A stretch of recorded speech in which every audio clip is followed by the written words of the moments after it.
Hi there, this video comes with some exercise files and a cheat sheet for Photoshop. There'll be a link in the description for those. Okay, it's part of my larger course, which you can go and check out. There'll be a link there as well. All right, enjoy the video. Hi there, in this video we are going to crop images inside of text like that. It's super easy to do. We're actually going to push it a little bit further where we take an image and do some kind of like glitch effect type stuff where there's a letter, it's inside the text, but everything's offset and looks kind of cool. All right, let's get in there now and learn how to make this in Photoshop. So first up, let's go to File, let's go to Open, and let's go to O5 Selections, okay, in your exercise files. And there's one in there called Clipping Mask 01. Open them up. Thank you, Sydney Ray. I love this texture, but what I want to do is, like you saw at the beginning, I want to kind of mask it inside some text. It's pretty super easy to do. So grab the type tool, click once in here and type in, I'm going to type in my name. Luckily my name's nice and short. Okay, I'm going to do it in all caps. I'm going to select all the text and I'm going to pick slab serif. So in my search here, I'm just typing in slab, okay, to see, slab serif is the fonts that have like the big, it's hard to point at them over here. See these serifs? Okay, but the big slabby serifs. Okay, I've only got two fonts. Which one do I want to use? I'm going to use my Museo slab. You might not have this font, okay, but pick any old font. Make sure it's a bold, okay, or an extra bold or a black, something nice and big. Now let's scale our font size up. Okay, there's a couple of ways. I often just use the transform tool. Often, always. You can use the fonts over here, but I just hit Command T on a Mac, Control T on a PC, hold Shift. Okay, and drag it up. Nice big font. I am font. Okay, click enter. And all that needs to happen is that the image needs to be on top of the text, which is kind of weird. Okay, so I can't drag this up here. Okay, so I need to name it by double clicking the word background, give it a name. Concrete even. Okay, and just make sure it's just above the thing. Okay, and what you need to do now is have the top thing selected. Okay, in my case, my image is above my text. Okay, and just go up to Layer and go to this one that says Create Clipping Mask. Okay, click on that and magic happens. Cool, huh? Now the thing to note down here is that there's this weird kind of structure. See this, I'll undo it so you can look at this. Undo, redo. See this little arrow appears? That just kind of indicates that this guy here, concrete, has been clipped to the text underneath. It's a little bit complicated, I guess. One of the perks for it though is if I use my move tool and I have the concrete layer selected, watch this, I can kind of move the concrete to kind of where I want, you know. I ran out of image there, you see on the left, but I can kind of move it around to get kind of, ooh, I like that better. Okay, same with the text. I can click on the text layer and move that around. Okay, so it depends on which one you want to move around. Just make sure it's highlighted over here. Awesome. I'm going to move it across. I'm going to show you how to add, because at the moment it's got a transparent background, right? I'm going to show you two things before we get into some more advanced stuff. I want you to, if you want to move both of them at the same time, you can click on this top one, hold the Shift key down and click on the one underneath. And now they're both selected. Now they'll both come around. Okay, next thing I want to do is I want it on a white background or a background. I don't mind what color it is. Okay, so let's click off these layers here so nothing's selected. Let's go to this one here that says new layer. It's this like turned up page here. Okay, it's at the top there. I want it to be at the bottom because at the moment there's this checkerboard and that's fine. Okay, it's see-through, which is awesome, but I want to make it a specific color. So with this layer here selected, I'm going to call this my color. With it selected, let's go to edit, let's go to fill. And in here where it says contents, you can pick black or white or 50% gray, or you can just pick on color. Okay, and then go through the colors that you want. You'll start to see a theme in my classes. Everything's just kind of like tealy green. I like it. Click OK, that's what I want. I might add a drop shadow here, bevel and emboss, but that's the gist of it, okay? The cool thing about it as well is the text editable. Okay, if my name is no longer Dan, I can double click this. I can grab my type tool, it's actually the easiest, and just click kind of somewhere in here, and my name can be Jan. That's actually my mum's name. Look at that, Jan and Dan. Okay, so that's going to be this one. Let's look at the second exercise now. Let's go up to File, let's go to Open, and let's open up Clipping Mask 2 by Reinhard Julian. I'm not sure if it's Julian Reinhardt, not sure. Regardless, the image is epic, love it. Okay, now this example is basically exactly like the last one, but I wanted to show you, I guess, some creative uses of that clipping mask technique. It's not just kind of like jamming text inside of images. There's a kind of a cool effect at the moment where there's this kind of glitch offset image type thing. So just like before, I'm gonna grab the type tool, we're gonna click once, I'm gonna type in D because that's my name.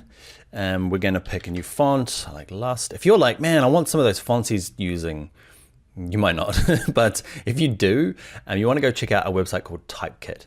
Okay, we don't have time to go through it just yet, but it is part of your Creative Cloud license and it lets you download epic fonts. Okay, so say I want just a big D. Okay, hit return.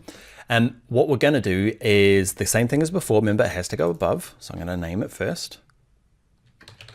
Okay, shoes, it's going to be above, and then with that top layer selected, let's go to layer, let's go to create clipping mask, and it's mocked in there. What I also want to do is I want to duplicate this layer, so I want two of them. So that could be it, right? We've done from like the last exercise we did. But what I want to do is push it a little bit further like you saw in the intro. So I want to duplicate the layer. This is going to be my shoes 2, good, well named. Can you see in the structure here, it's trying to be a clipping mask as well, but watch this, if I just drag it underneath, it kind of loses that clipping mask. Now, not to freak you out, if you are freaked out, just stop it where we stop now, okay? But if you're ready for a little bit more action, okay, what's happening is these two here are what we've done so far.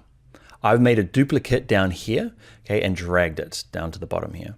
And the thing is, because it's not got any mask, it's actually just filling in all these gaps around here. But watch this, it's actually a separate. Moving it around, I guess, helps it. So be on the move tool, click anywhere but the D and just drag it around, get a sense for it. And what I want to do is kind of like offset it, okay? Just because that's the kind of glitch, kind of cool effect. I'm trying to get this D to stand out a little bit more, and I just want to, I guess, move it over a little bit. And what I might do is with this particular layer, I'm going to darken it down a little bit to kind of, I don't know, emphasize these laces in the D. So with this layer selected, let's look at adjustments. And there's a few different ways. Probably the easiest way is to go hue and saturation. Okay, so make sure you had shoes 2 at the bottom selected, hue and saturation, and just drag the lightness up. I said never use this, but in this particular case, it's actually quite a handy thing to do. That's what we're trying to do, this kind of like thing. You could go through and drag the saturation down, or can you see I've made it gray in the background here, or drag it right up. Oh, probably a bit too high. But you could mess with this. There's no kind of right or wrong here. It's, I guess we're just trying to do some creative, glitchy type stuff. Next thing I want to do is just crop this whole thing down because I've got this extra stuff down the bottom. So I'm just going to go there, probably crop it a little bit at the top as well to get my D in the center. Feel about center.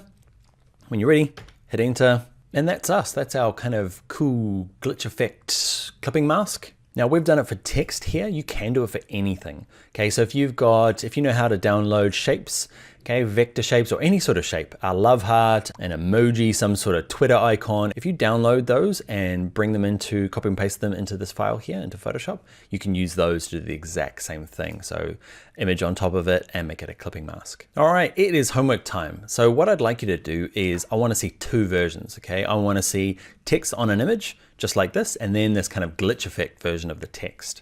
But I just want you to use your own, obviously, initials, okay?